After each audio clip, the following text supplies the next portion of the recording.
I invited Barney, my dear brother, around here today to do a little celebration of eggs, this extraordinary simple food.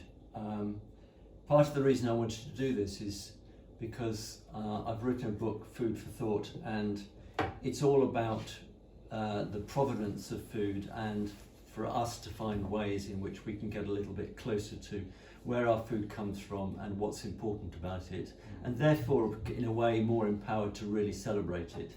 Yeah. I think that's a really good place to start, and of course not all eggs are equal, not all eggs are the same. I mean, they all got this beautiful shape. Yeah. They all look beautiful. They all look yeah. beautiful. I mean, some look more, perhaps you could say, the Yes. particular colours, but an egg is an egg, and yet the story behind it that you're telling, or that you want to tell, and you want other people to engage with, it isn't just about. No, indeed, and in a way, I think again, part of the book was going back to some childhood memories and some childhood stories, and one of those is remembering that within the village that we lived, there were several farms in and around it, but you didn't have to go very far down the road to find a traditional farm that had all sorts of things going on, including small-scale egg production. And as well as eggs, they also produced the roast chicken. So both of them came, the chicken and the egg came from the same flock, which is so untypical of what we have today.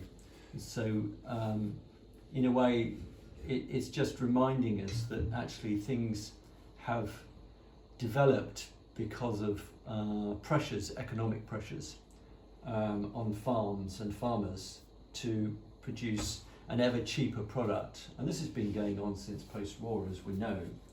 When we were kids, a dozen eggs in today's money was £5.30p. Wow, yeah, that's so really. We don't pay that now. No. We don't pay, and a chicken was like £18, whereas now it's more like 4, 5, 6. So we've done so much to drive down prices that it's incomparable in comparison with what we wished to. It was just the norm. So that's partly about giving a different value to a very common product. Yeah. And what we've got here are these beautiful organic eggs from a local farm, and maybe why this is such a brilliant dish to do with really good quality eggs is because it's all about the egg. It's all so simple.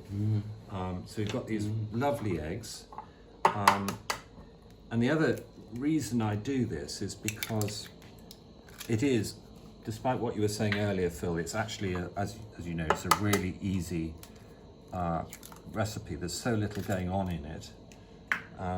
We've got 3 eggs, we've got some parsley, we've got some chives, the parsley which you just picked from your garden in this winter time. Spring onions. Got some spring onions, got a little bit of cheddar cheese, some pepper and salt,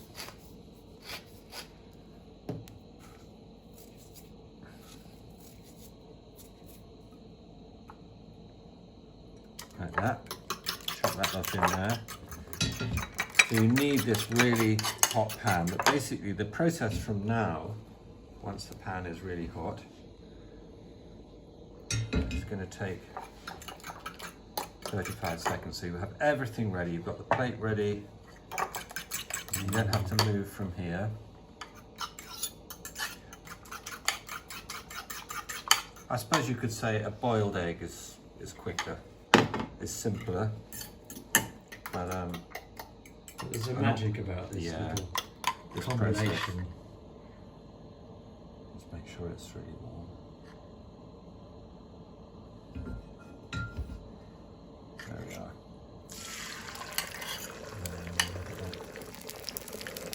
It's a lovely noise, isn't it, as well?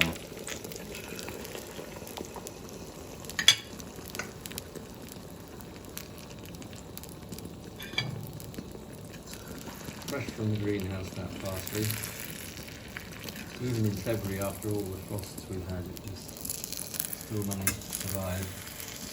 Yeah. And you can't not pay attention to what's happening here. You have to pay attention to get it right.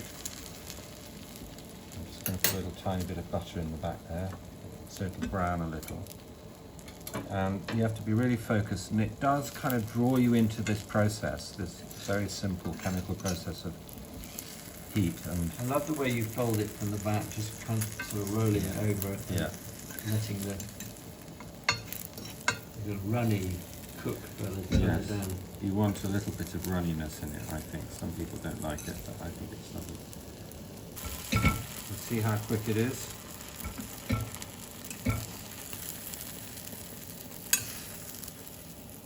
This is the perfect pan as well, other than that big one.